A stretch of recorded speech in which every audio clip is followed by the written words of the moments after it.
Hello everyone, welcome to the chemistry times. आज की class में हम स्टेट्स ऑफ मैटर के कुछ क्वेश्चंस को प्रैक्टिस करेंगे। तो चलिए स्टार्ट करते हैं क्लास को। तो पहले क्वेश्चंस देखने से पहले हम कुछ टाइप के इंटरमॉलिक्यूलर फोर्सेस ऑफ अट्रैक्शंस होती हैं, उन्हें एक बार डिस्कस कर लेते हैं। तो देखते हैं पहले पहला जो फोर्स ऑफ अट्रैक्शन दिया है वो दिया है आपको डिस्पर्जन फोर्स, या फिर हम उसे लंदन फोर्सेस भी बोल सकते हैं।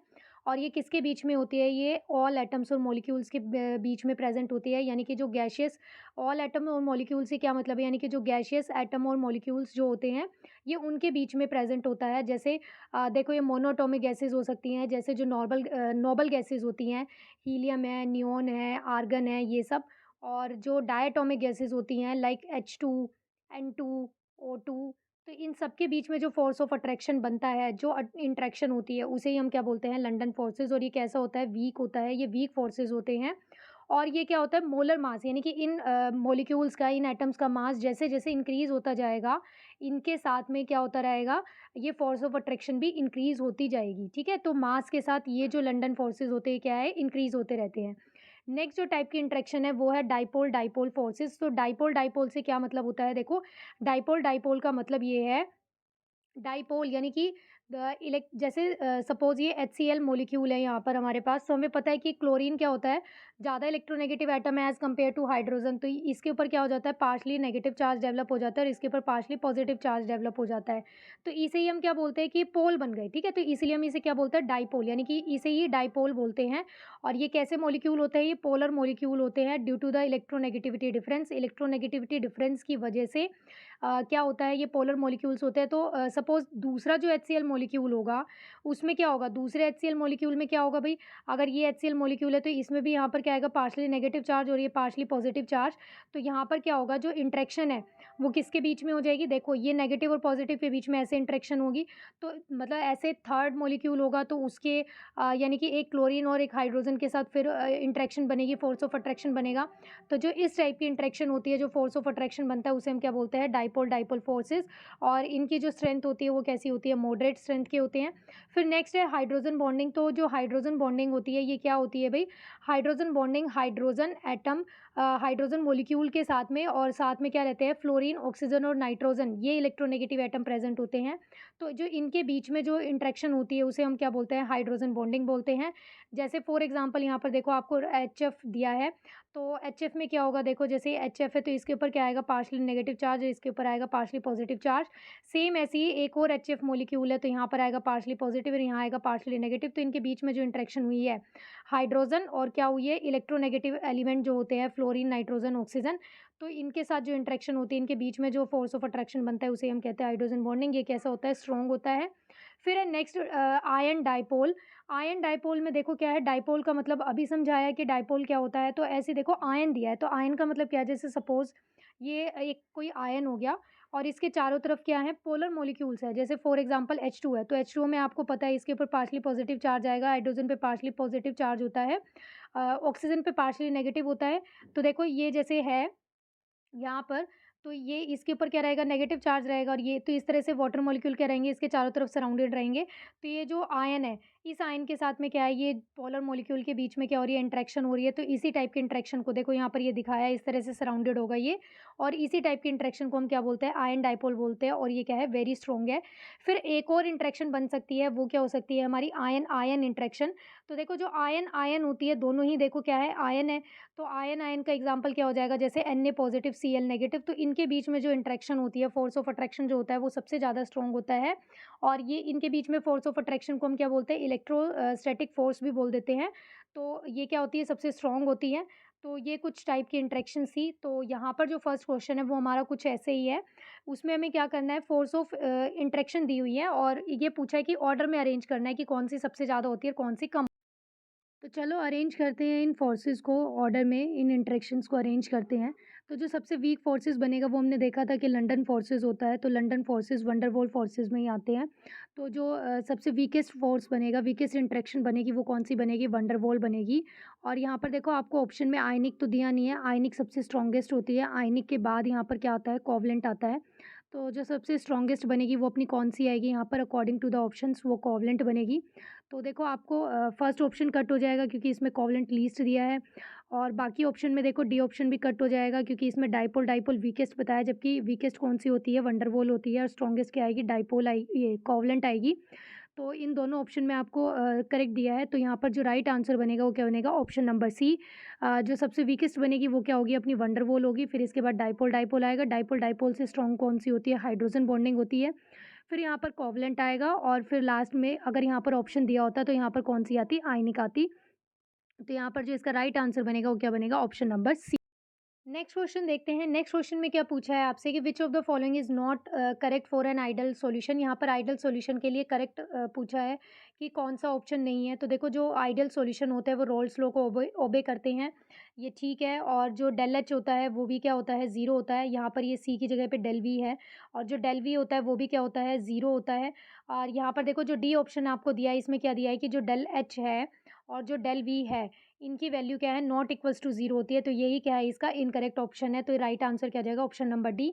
देखो यहाँ पर टेबल में ये बताया है कि आइडल सॉल्यूशन के लिए कंडीशन क्या होती है, नॉन आइडल के लिए क्या होती है। Ideal solution obeys roles law, ये डज़ नॉट ओबे। इनके लिए जो डेल वी मिक्सिंग होती है वो क्या होता है ज़ीरो होता है, डेल एच मिक्सिंग भी ज़ीरो होती है। इनके केस में क्या होती है नॉट इक्वल्स टू ज़ीरो होती है। तो यहाँ पर आपसे कंडीशन किसकी पूछी थी आइडल सॉल्यूशन के लिए, तो जो इसका राइट आंसर बनेगा वो क्या बनेगा option number D. Next question देखते हैं। The compressibility factor of an ideal gas. यहाँ पर आइडियल गैस के लिए कंप्रेसिबिलिटी फैक्टर पूछा है क्या होगा। तो कंप्रेसिबिलिटी फैक्टर को हम जेड से डिनोट करते हैं और ये होता क्या है, ये डेविएशन शो करता है। जेड का मतलब क्या है कि ये डेविएशन बताता है आइडियल गैस से कि कितना डेविएट हुआ है। ठीक है, तो इसी इसी को हम क्या बोलते हैं कंप्रेसिबिलिटी फैक्टर बोलते हैं और इसकी वैल्यू क्या होती है P V is equal to में एन आर टी। और अगर 1 मोल के लिए आपको ये कैलकुलेट करना हो, पी यहाँ पर क्या होता है प्रेशर होता है, वी क्या है वॉल्यूम है, आर क्या है गैस कांस्टेंट है, टी क्या है टेम्परेचर है और एन क्या होता है नंबर ऑफ मोल्स। अगर एन जो मोल्स है आपको वो दिए हैं 1 यानी कि एन की वैल्यू आपको 1 दी है। तो यहाँ पर ये वैल्यू आप 1 पुट करोगे तो ये क्या बन जाएगा जेड इज इक्वल टू में आ जाएगा पी वी अपॉन में आर टी। तो यही क्या है हमारा कंप्रेसिबिलिटी फैक्टर है। और ये आइडियल गैस के लिए जो जेड की वैल्यू होती है वो क्या होती है 1 होती है और जो रियल गैसेस होती हैं उनके लिए जो जेड की वैल्यू होती है वो नॉट इक्वल्स टू 1 होती है। तो आप ये दोनों ही बात ध्यान रखना कि आइडियल के लिए बनेगी क्या भई 1 के इक्वल और नॉट इक्वल्स टू आएगी यानी कि ये या तो लेस देन 1 होगी या फिर ग्रेटर देन 1 होगी। तो यानी कि ये किसके केस में आती है, ये रियल गैसेस के केसेस में आती है क्योंकि आइडियल गैस से क्या करता है डेविएशन शो करता है। नेक्स्ट क्वेश्चन देखते हैं। विच of the following is the representation of Charles law. यहाँ पर देखो चार्ल्स लॉ की रिप्रेजेंटेशन पूछी है। तो हम एक बार क्या करते हैं, एक बार सारे लॉज को ही जितने भी गैसेस लॉज हैं उनको एक बार रिवाइज कर लेते हैं। तो देखो फर्स्ट यहाँ पर जो लॉ दिया है वो कौन सा है बॉयल्स लॉ है। तो बॉयल्स लॉ क्या होता है देखो एट कॉन्स्टेंट टेम्परेचर, टेम्परेचर तो क्या रहता है भाई कॉन्स्टेंट रहता है और जो प्रेशर होता है वो इंक्रीज होता है, वॉल्यूम डिक्रीज होता है। तो देखो जब एक एंटिटी डिक्रीज होती है और दूसरी क्या होती है इंक्रीज होती है तो इसका मतलब क्या है कि वो उनके बीच में कैसा रिलेशन है, इन्वर्सली प्रोपोर्शनल रिलेशन है। तो यानी कि बॉयल्स लॉ क्या कहता है कि कांस्टेंट टेम्परेचर पे जो प्रेशर होता है वो इन्वर्सली प्रोपोर्शनल होता है किसके वॉल्यूम के। यानी कि प्रेशर बढ़ेगा तो वॉल्यूम क्या होगा कम होगा, अगर प्रेशर कम होगा तो वॉल्यूम क्या होगा इंक्रीज होगा। तो इसको देखो हम ऐसे भी लिख सकते हैं, प्रोपोर्शनलिटी का साइन जब हटाएंगे तो यहाँ पर क्या आएगा एक कांस्टेंट आएगा तो उस कांस्टेंट के लिए हम क्या लिख सकते हैं के बाई वी और जब ये इधर जाएगा तो ये बन जाएगा P V is equal to में के। अगर मान लो हमारे पास दो सॉल्यूशन है तो क्या हो जाएगा, ये जो कंडीशन है ये P V is equal to में के है, इसको हम ऐसे लिख सकते हैं P one V one is equal to में के। और सेम एज इट इज़ दूसरा सॉल्यूशन है हमारे पास तो उसके लिए हम लिख सकते हैं P two V two is equal to में के। तो देखो दोनों ही क्या है के इक्वल है, कांस्टेंट के इक्वल है, तो इसका मतलब क्या है कि आपस में भी इक्वल होंगे। तो यहाँ से बॉयल्स लॉ के लिए ये रिलेशन भी आपको ध्यान रखना है कि पी इन्वर्सली प्रोपोर्शनल होता है वी के हाँ। और लास्ट और साथ में आपको ये भी ध्यान रखना है कि पी वन वी वन के किसके इक्वल होता है इज इक्वल टू में पी टू वी टू के। तो ये दोनों ही तरह से आपको क्या रखने हैं रिलेशन ध्यान रखने हैं। कंडीशन दे दी कि कांस्टेंट टेम्परेचर पे है तो आप समझ जाओगे कि बॉयल्स लॉ है और ये वाला आपको क्या करना है फॉर्मूला यूज़ करना है। ऐसे ही नेक्स्ट लॉ यूज़ करते हैं, नेक्स्ट लॉ को हम पढ़ते हैं। तो नेक्स्ट लॉ क्या है चार्ल्स लॉ है। तो चार्ल्स लॉ क्या कहता है एट कांस्टेंट प्रेशर, देखो भाई यहाँ पर क्या है प्रेशर कांस्टेंट है, वॉल्यूम इंक्रीज हो रहा है तो टेम्परेचर भी इंक्रीज हो रहा है। तो इसका मतलब क्या है देखो एक एंटिटी इंक्रीज हो रही है दूसरी भी इंक्रीज हो रही है, इसका मतलब क्या है इनके बीच में डायरेक्टली रिलेशन है। तो यानी कि v डायरेक्टली प्रोपोर्शनल किसके हो गया t के, तो इसके लिए यहाँ पर सेम वही प्रोपोर्शनलिटी कांस्टेंट आएगा तो ये क्या बन जाएगा kt। और अगर हमारे पास अलग अलग सॉल्यूशन है तो ये क्या बन जाएंगे v1 इज इक्वल टू में kt1 और ऐसे ही सेकेंड सॉल्यूशन के लिए क्या आ जाएगा v2 इज इक्वल टू में kt2 और यहाँ पर क्या होगा, ये T1 क्या आ जाएगा, इसके अपोन में आ जाएगा, तो ये इक्वेशन क्या बन जाएगी इस तरह से V1 अपोन में T1 इज़ इक्वल टू में K। और सेम ऐसे ही हमारे पास क्या आ जाएगा, V2 अपोन में T2 इज़ इक्वल टू में K। तो ये क्या हो गया, देखो दोनों ही K के इक्वल है, तो ये क्या आ जाएगा यहाँ से रिलेशन, देखो V1 अपोन में T1 इज़ इक्वल टू में V2 अपोन में T2। तो ये रिलेशन भी आपको ध्यान रखना है और ये वाला भी रिलेशन आपको ध्यान में रखना है। तो दोनों ही बातें क्या करनी है, दोनों ही फ़ॉर्मूले आपको क्या करने हैं, ध्यान रखने हैं, क्योंकि कैसे भी क्वेश्चन ये पूछ सकते हैं। डायरेक्ट स्टेटमेंट से भी क्वेश्चन आ जाते हैं, न्यूमेरिकल भी पूछ सकते हैं, तो न्यूमेरिकल डायरेक्टली फ़ॉर्मूला बेस ही क्वेश्चन होंगे। नेक्स्ट क्वेश्चन देखते हैं। नेक्स्ट लॉ देखते हैं। नेक्स्ट लॉ क्या है, गेल-लुसैक्स लॉ है। तो इसमें क्या होता है, जो वॉल्यूम होता है वो हमारा क्या रहता है, कांस्टेंट रहता है। तो वॉल्यूम कांस्टेंट है, प्रेशर इंक्रीज़ हो रहा है, टेम्परेचर इंक्रीज़ हो रहा है। तो सेम यही वाली कंडीशन है, सिर्फ़ यहाँ पर क्या है, प्रेशर कांस्टेंट था, यहाँ पर क्या है, वॉल्यूम कांस्टेंट है और एक एंटिटी इंक्रीज़ हो रही है तो दूसरी भी इंक्रीज़ हो रही है, मतलब डायरेक्टली रिलेशन है। तो सेम वैसे ही कांस्टेंट आ जाएगा और ये क्या आ जाएगा यहाँ पर P1 अपोन में T1 इज़ इक्वल टू में P2 अपोन में T2। फिर कंबाइन लॉ क्या होता है, कंबाइन लॉ होता है यानी कि बॉयल्स लॉ, चार्ल्स लॉ, इन सारे लॉज़ को हमने क्या किया, कंबाइन कर दिया। कंबाइन करके जो एक लॉ बना है वो क्या बन गया, P1 V1 अपोन में T1 इज़ इक्वल टू में क्या आ जाएगा, P2 V2 अपोन में T2। तो इसमें भी क्या होगा, देखो आपको ये टोटल देखो 6 एंटिटी है। P1 V1 T1 हो गया और ये हो गया, तो यहाँ पर क्या है, आपको इनमें से कोई सी भी एक पूछ लेगा और बाकी सारा डाटा आपको क्या होगा, गिवन होगा। तो उसी के बेसिस पे क्या करना है, आपको सारी वैल्यूज़ को पुट कर देना और जो भी पूछा है आपसे वो क्या करोगे, आप उसकी वैल्यू को कैलकुलेट कर लोगे। फिर नेक्स्ट जो इक्वेशन है वो क्या है, आइडल गैस इक्वेशन है या फिर आइडल गैस लॉ भी बोल सकते हैं। तो ये क्या होता है हमारा, ये होता है P V is equal to में nRT और n क्या होते हैं, यहाँ पर नंबर ऑफ मोल्स होते हैं। तो जब 1 मोल होगा तो ये इक्वेशन क्या बन जाएगी, P V is equal to में RT। तो ये क्या है, सारे हमारे लॉज़ हो गए, गैस लॉज़ हो गए। अब देखो यहाँ पर आपसे क्वेश्चन में क्या पूछा था, चार्ल्स लॉ का पूछा था कि चार्ल्स लॉ के लिए यहाँ पर कौन-सा बनेगा। तो देखो चार्ल्स लॉ में क्या होता है, हमारा प्रेशर कांस्टेंट होता है। तो देखो बाकी सब में तो क्या है, प्रेशर यूज़ हो रहा है। बाकी सारे फ़ॉर्मूलाज़ आप देखो तो उनमें सब में क्या है, प्रेशर यूज़ हो रहा है। तो यानी कि सारे ऑप्शन क्या हो गए, कट हो गए। सिर्फ़ एक ही ऑप्शन यहाँ पर राइट आंसर बचा है, वो क्या बचा है, ऑप्शन नंबर डी। और यहाँ पर देखो ये रिलेशन इन्होंने ऐसे लिख दिया, लास्ट में जो हमने रिलेशन देखा वो ऐसे देखा था, V1 अपॉन में T1 इज़ इक्वल टू में V2 अपॉन में T2। तो यहाँ पर देखो क्या हुआ है, यहाँ पर इन्होंने क्या किया है, ये V2 इधर आ गया, यानी कि इनको देखो क्रॉस मल्टीप्लाई कर दिया। तो ये क्या बन जाएगा, V1 T2 is equal to में क्या आ जाएगा, V2 इंटू में T1। तो ये इस तरह से रिलेशन बन गया। तो ये रिलेशन को हम इक्वेशंस को कैसे भी बना सकते हैं, इधर-उधर मल्टीप्लाई करके। तो इसका राइट आंसर क्या हो गया, ऑप्शन नंबर डी। देखो नेक्स्ट क्वेश्चन देखते हैं। नेक्स्ट क्वेश्चन क्या दिया है आपको कि person living in Shimla observe that cooking food without using pressure cooker takes more time. कि विदाउट प्रेशर कुकर जब हम कुकिंग करते हैं तो वो क्या होता है, टाइम ज़्यादा लेता है। और ये हाई एल्टीट्यूड की ही बात नहीं है, नॉर्मली भी आपको पता है कि प्रेशर कुकर में खाना क्या होता है, जल्दी कुक हो जाता है एज़ कम्पेयर टू नॉर्मल जब हम कुकिंग करते हैं उसके कंपैरिजन में। तो क्या होगा, देखो प्रेशर कुकर में खाना जल्दी क्यों बनता है, क्योंकि प्रेशर कुकर में क्या होता है कि जो प्रेशर होता है वो इंक्रीज़ हो जाता है। तो प्रेशर इंक्रीज़ होने की वजह से क्या है, जो खाना है वो क्या हो जाएगा, यानी कि बॉइलिंग पॉइंट जो होता है उसका वो क्या होता है, वो इंक्रीज़ हो जाता है। और खाना क्या होता है, बॉइलिंग पॉइंट इंक्रीज़ होने से यानी कि वो लेस टाइम के अंदर क्या हो जाता है, कुक हो जाता है। तो यहाँ पर जो इसका राइट आंसर बनेगा वो क्या बनेगा, ऑप्शन नंबर सी। क्योंकि क्या होता है, हाई एल्टीट्यूड पे जब हम जाते हैं तो प्रेशर क्या होता है, डिक्रीज़ होता है। तो प्रेशर डिक्रीज़ होने की वजह से जो उसका कुकिंग टाइम है वो भी क्या हो जाएगा, इंक्रीज़ हो जाएगा, बढ़ जाएगा, उसको पकने में ज़्यादा टाइम लगेगा। तो इसका राइट आंसर क्या बनेगा, option number C. Next question देखते हैं, the relative strength of inter ionic inter molecular forces in decreasing order. यहाँ पर देखो डिक्रीजिंग ऑर्डर पूछा है, तो यानी कि सबसे पहले आपको वो अरेंज करना है, वो लगाना है जो सबसे स्ट्रॉन्ग होता है। तो देखो सबसे स्ट्रॉन्ग, ये हमने स्टार्टिंग में डिस्कस किया था कि आयन आयन वाला क्या बनेगा, सबसे स्ट्रॉन्ग बनेगा। तो यहाँ पर जो राइट आंसर बनेगा, देखो आपको एक ही ऑप्शन में आयन आयन सबसे स्ट्रॉन्ग दिया है, तो वो क्या हो जाएगा, ऑप्शन नंबर बी। और फिर इसके बाद क्या होता है, डाइपोल डाइपोल वीक होता है एज कम्पेयर टू इन दोनों के। तो यानी कि पहले वाले में क्या है, दोनों ही आयन है, तो आयन आयन के बीच में इंटरेक्शन क्या बनेगी, स्ट्रॉन्ग बनेगी। दूसरा वाला क्या है, आयन है, यानी कि सपोज जैसे Na पॉजिटिव हो गया और दूसरा डाइपोल है, तो जैसे बताया था मैंने, वाटर मॉलिक्यूल क्या रहते हैं, चारों तरफ सराउंडेड रहते हैं, तो ये एग्जांपल हो गया। और फिर नेक्स्ट क्या है, डाइपोल डाइपोल है, जैसे HCl मॉलिक्यूल के बीच में बन रही थी इंटरेक्शन, तो ये क्या हो गई, डाइपोल डाइपोल हो गई। तो यहाँ पर जो राइट आंसर बनेगा वो क्या होगा, option number B. Next question देखते हैं, when a perfect gas at 27 degree Celsius is heated at a constant pressure. देखो प्रेशर क्या दिया है इन्होंने, कांस्टेंट दिया है।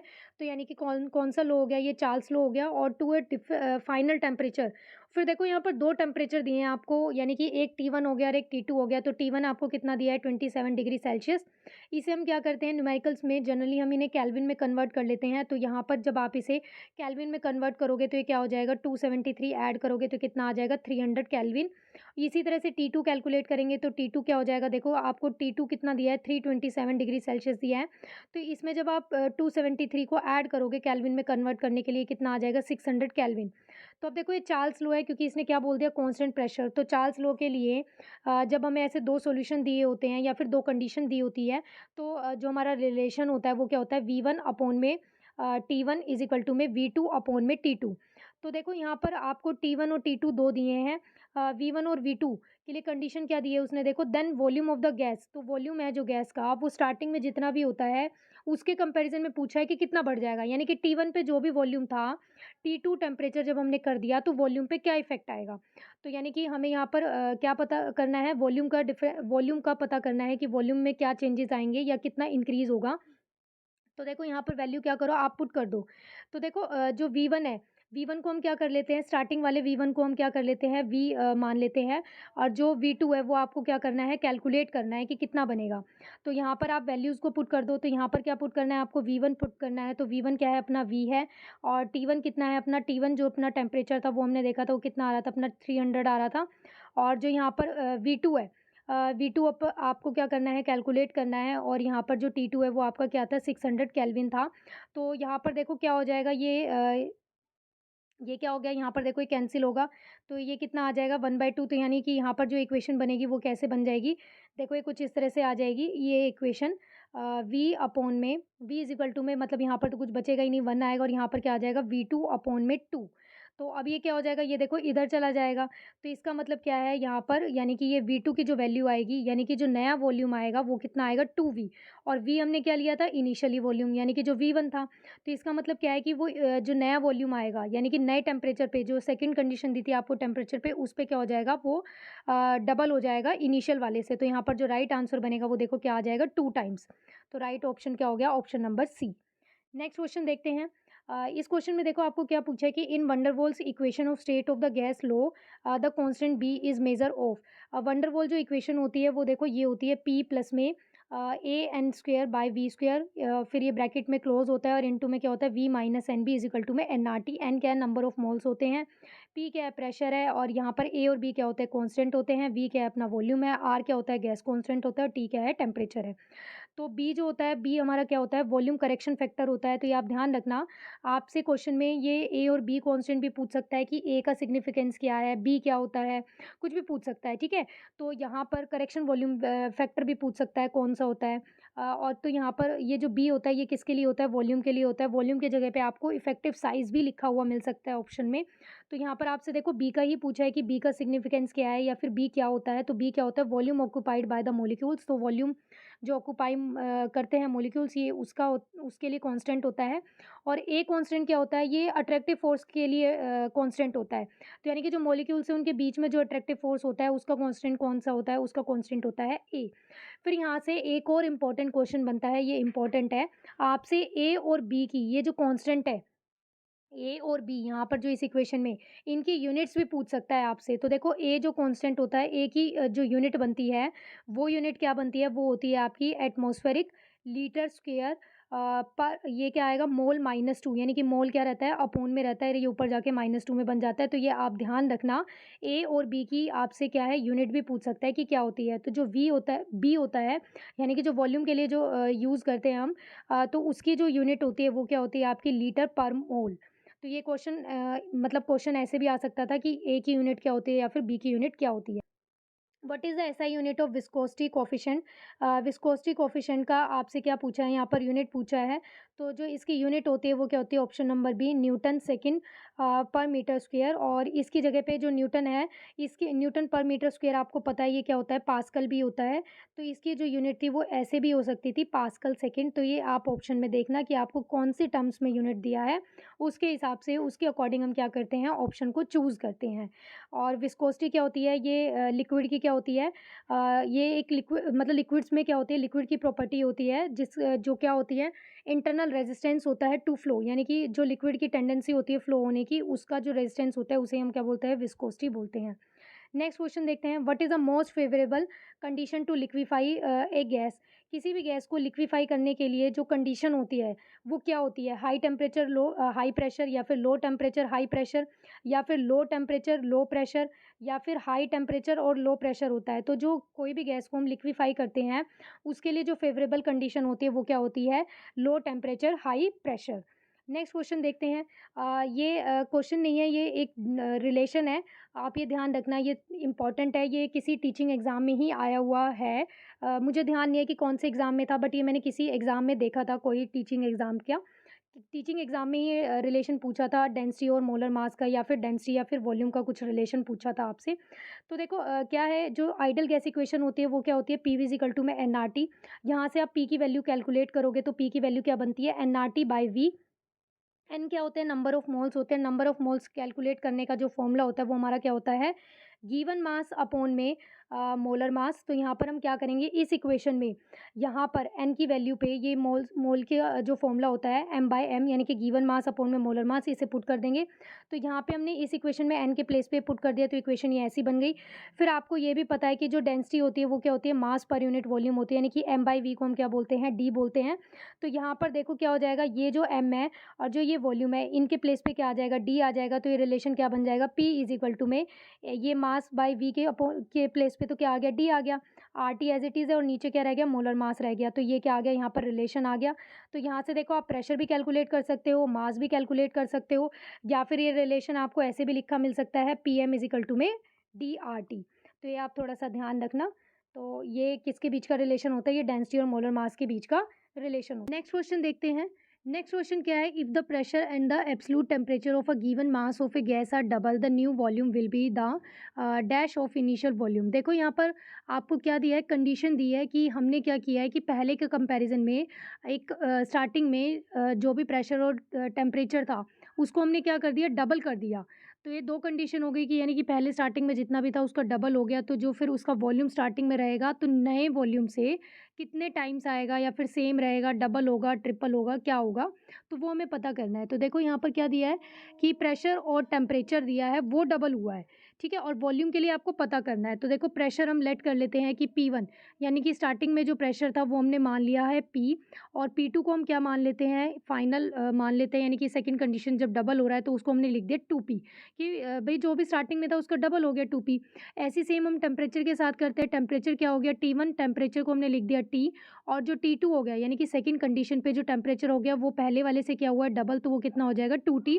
फिर हम यहाँ पर क्या करते हैं? कंबाइन गैस लॉ यूज़ करते हैं। तो कंबाइन गैस लॉ का यूज़ करेंगे क्योंकि यहाँ पर क्या है? तीनों एंटिटी यूज़ हो रही है, प्रेशर, टेम्परेचर और वॉल्यूम। तो ये क्या होता है अपना? ये बन जाएगा P1 V1 अपॉन में T1, और ये इधर क्या आ जाएगा? P2 V2 अपॉन में T2। तो ये रिलेशन हो गया। तो अब हम क्या करेंगे? यहाँ पर सिर्फ वैल्यूज़ को पुट करेंगे, क्योंकि हमें आपको क्या पता करना है? यहाँ पर वॉल्यूम का पता करना है। तो वॉल्यूम को छोड़कर बाकी वैल्यूज़ को पुट कर देते हैं। V1 को V लिख लो या फिर V ही रहने दो, और ऐसे ही V2 को भी V ही रहने देते हैं हम। तो यहाँ पर P1 के प्लेस पे क्या आ जाएगा? P आ जाएगा, और V1 के प्लेस पे क्या हो जाएगा? V1 देखो आपको पता करना है वॉल्यूम का रिलेशन, तो यानी कि स्टार्टिंग वाला वॉल्यूम है, और फिर T1, तो T1 क्या है? T ही रह जाएगा, और फिर P2 आपको क्या दिया है? स्टार्टिंग से डबल हो गया तो कितना आ जाएगा? 2P इंटू में, और फिर यहाँ पर V2 आ जाएगा क्योंकि V2 वॉल्यूम है सेकंड कंडीशन का, और जो टेम्परेचर वो कितना हो गया? 2T हो गया। तो देखो 2 से तो 2 गया, कैंसिल हो गया, T से T कैंसिल हो गया, और P से P कैंसिल हो गया। तो देखो सिर्फ क्या बचा है यहाँ पर? इधर P1 बचा है और इधर P2 बचा है। ये दोनों के बीच में कैसा साइन है? इक्वल टू का। तो इसका मतलब क्या है कि जब हमने प्रेशर को और टेम्परेचर को डबल कर दिया किसी गैस के लिए, तो जो भी उसका इनिशियल वॉल्यूम होगा और जो फाइनल वॉल्यूम बनेगा, यानी कि डबल करने के बाद जो वॉल्यूम होगा जो हमने स्टार्टिंग में लिया है उसके क्या होगा? सेम होगा। तो यहाँ पर जो राइट आंसर बनेगा वो क्या हो जाएगा? Option number D.